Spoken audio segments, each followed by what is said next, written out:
Hello and welcome to The Candidate.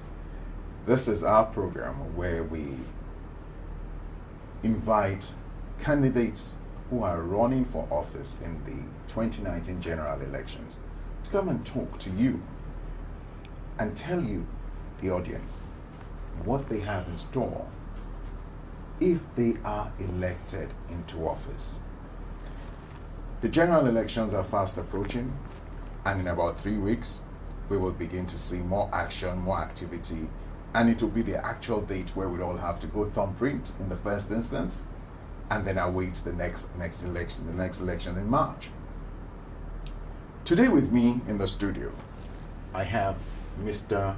Oluwatosin Akande of the Yes Party, and he's running for Federal Constituency, Lagos Mainland, That's right. House of Representatives. He's a lawyer, he's a journalist, and now he seeks to be your representative at the House of Reps in the Federal Capital Territory. You're very welcome, Mr. Thank you. Akande. Thank you so Great to much. have you. Thank you for coming. It's a pleasure. Good. It's all right. Right. Please introduce yourself. Tell us more about yourself. I like our candidates to do that, so it's not me speaking for you, but you having the opportunity to speak with the electorate. It's all right. My name is Oluwatosin Akande.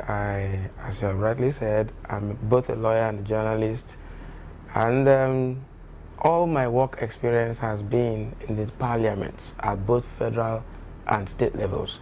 I've had 8 years of experience, work experience, doing nothing but simply legal drafting at the highest level, that's the National Assembly.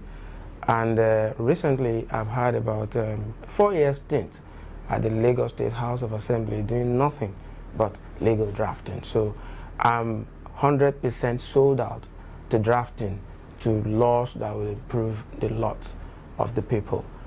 I'm of the Christian faith. I'm married. Great. Oh, very good introduction, straight and direct to the point. Tell us, why are you running for office? Yes, of course, the sole desire is to improve the lots of people.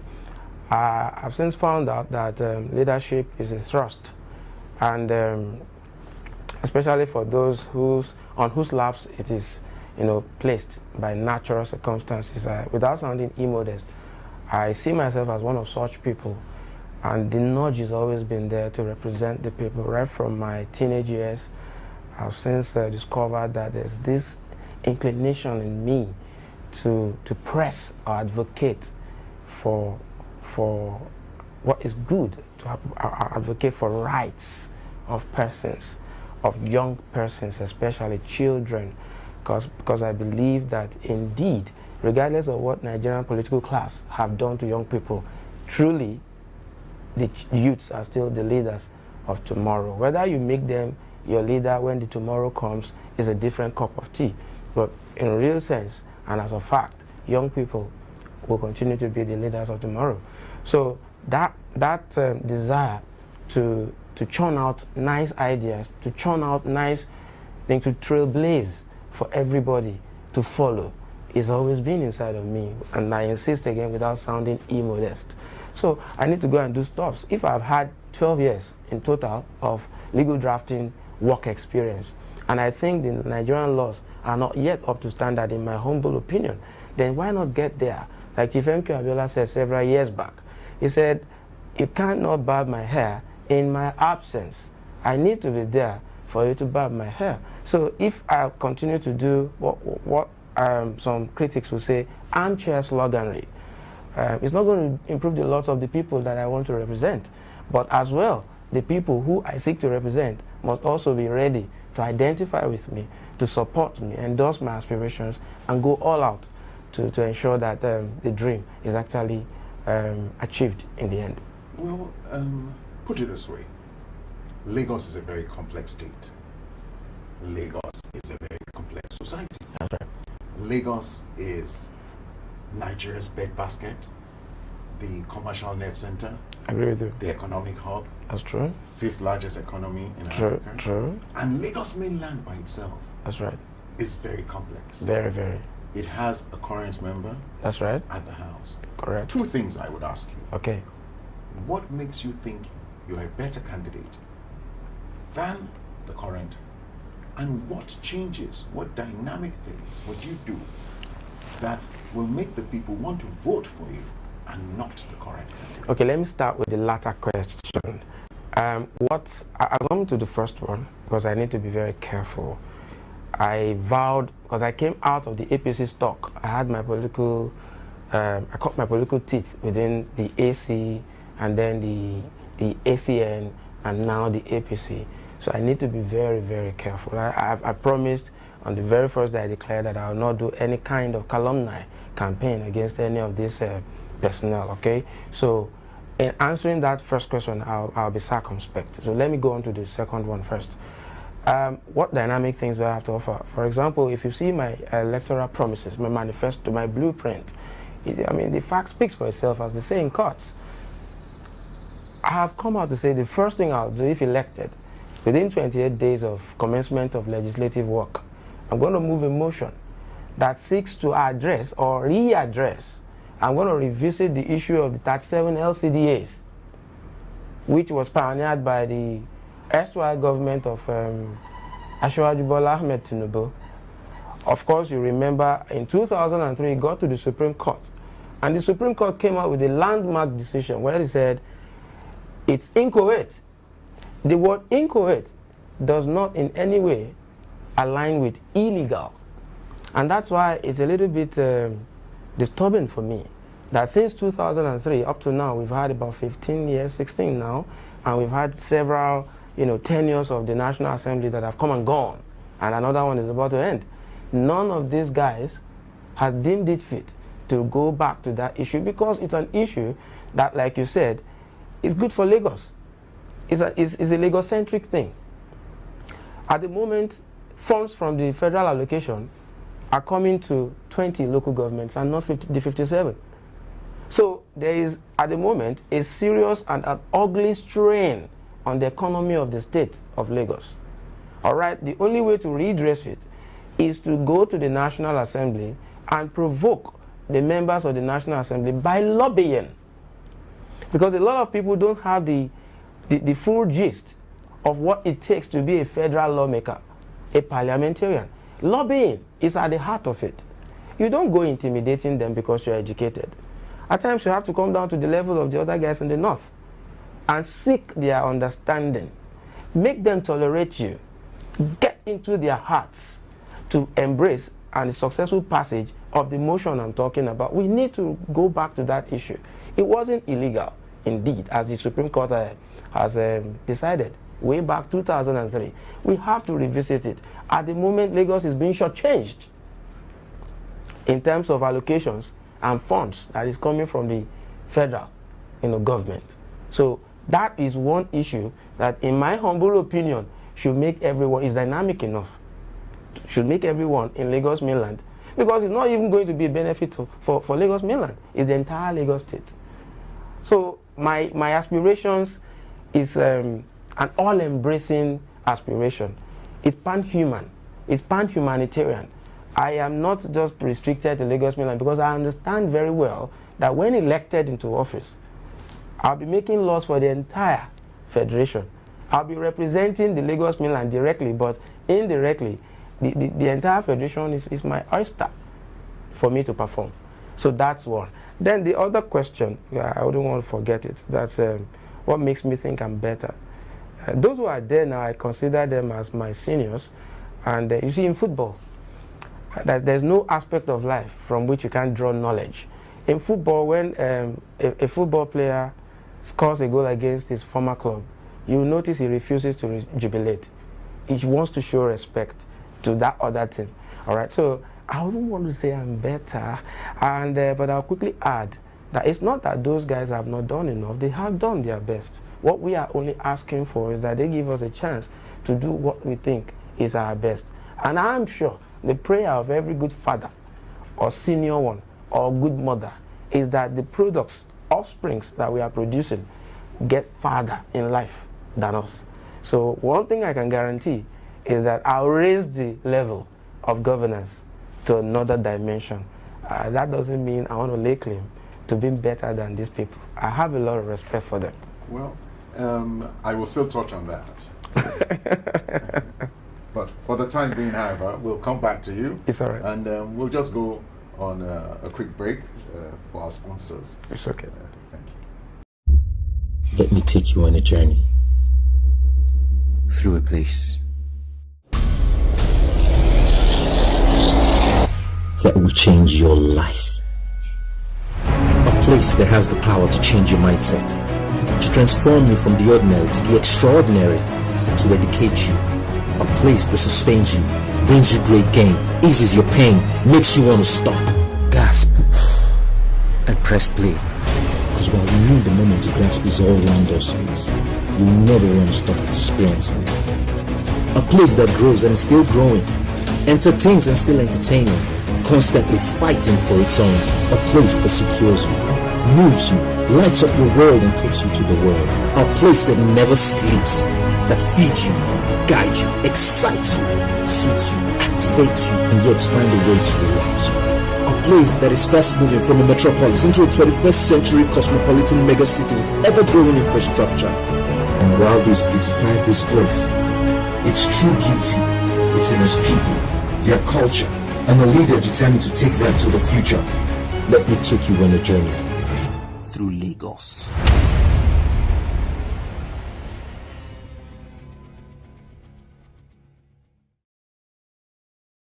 Welcome back to The Candidate, our program where we speak with and interview candidates running for office in the general elections 2019. And I've been speaking over the past 10 minutes with Mr. Tosin Akande, who we already identified is running for office in the House of Representatives as a member of the House for Lagos Mainland. So, I will touch on a few things you said. Okay. Right. You are hinging a major part of this campaign on the issue of 20 and 37 LCDAs and 37 of LCDAs, Lagos State. Yes, of Lagos State.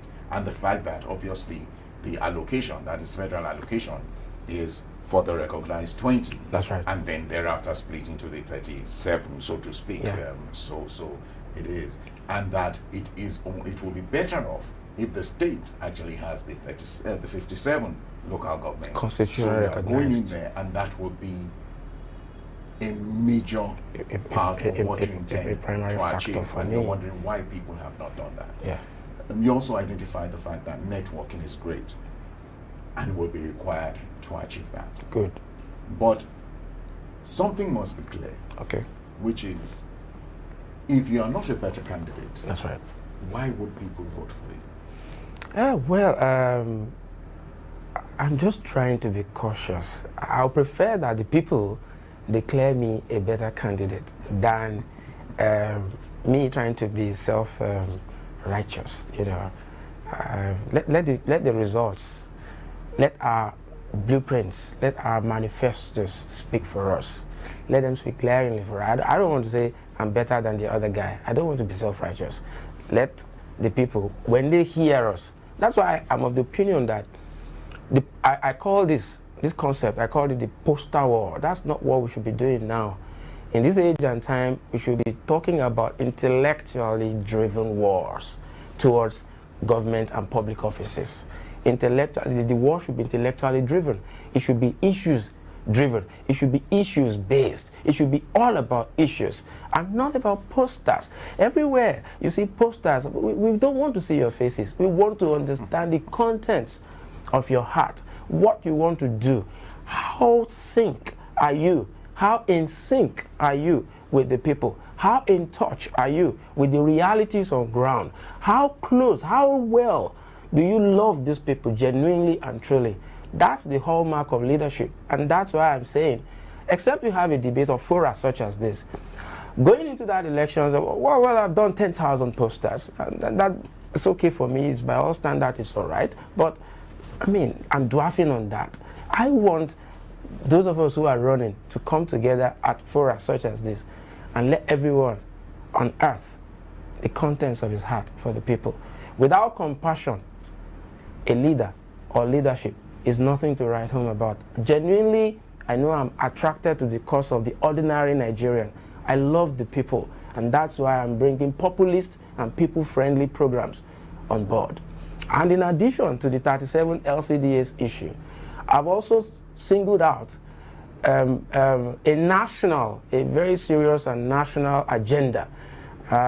Don't forget that Nigeria will be 70 by the turn of 2030, and that's about the time that the FIFA World Cup in football for men will be coming up. And already, trust those who are in the West, Europeans have started planning, and the African contingent, except Morocco, has been laid back.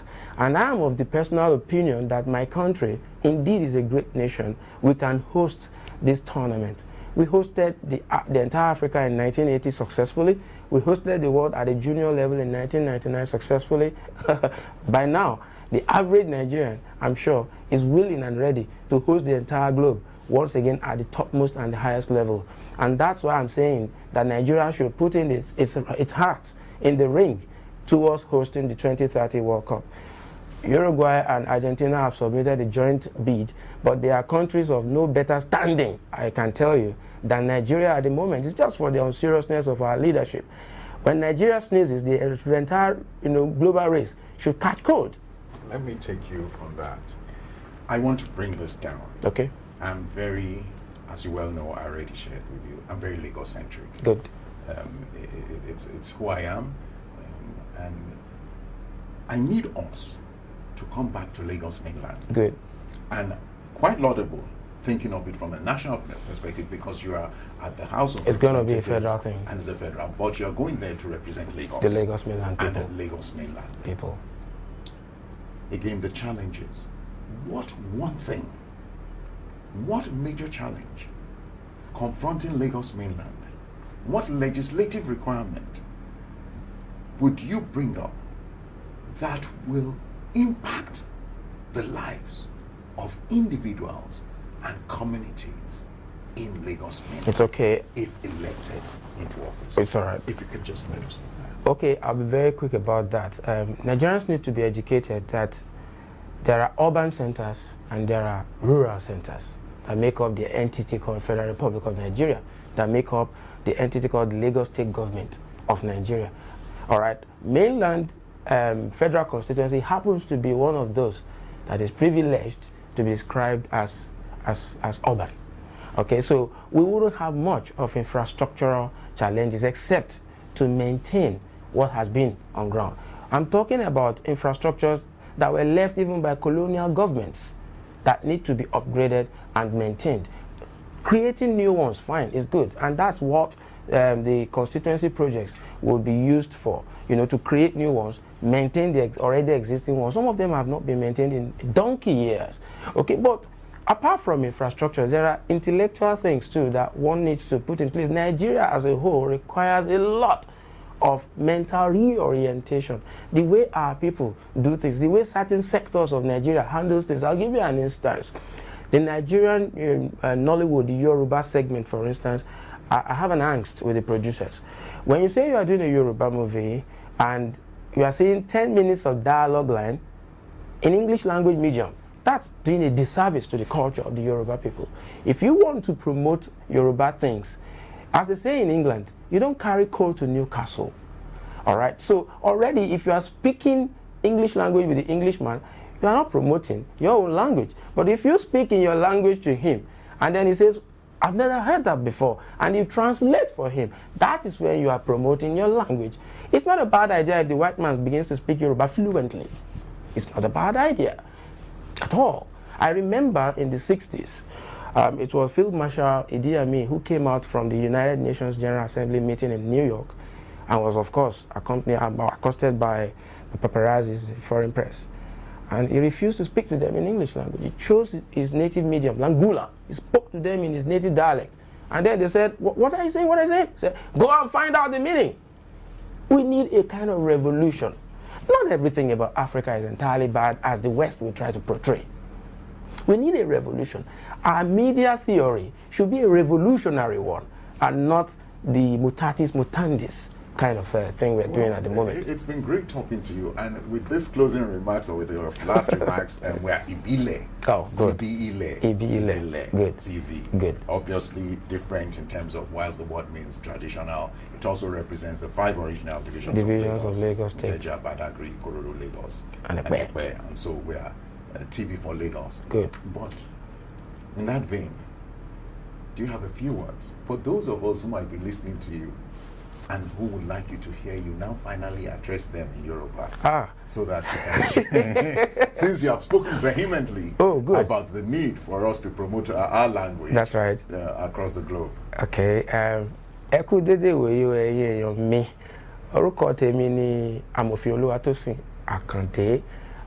Ọ̀dọ́mọdé ni a dẹ̀ ń gbìyànjú láti lọ ṣe aṣojúṣòfin fún àdúgbò tí wọ́n ń pè ní Lagos Mainland Federal Constituency.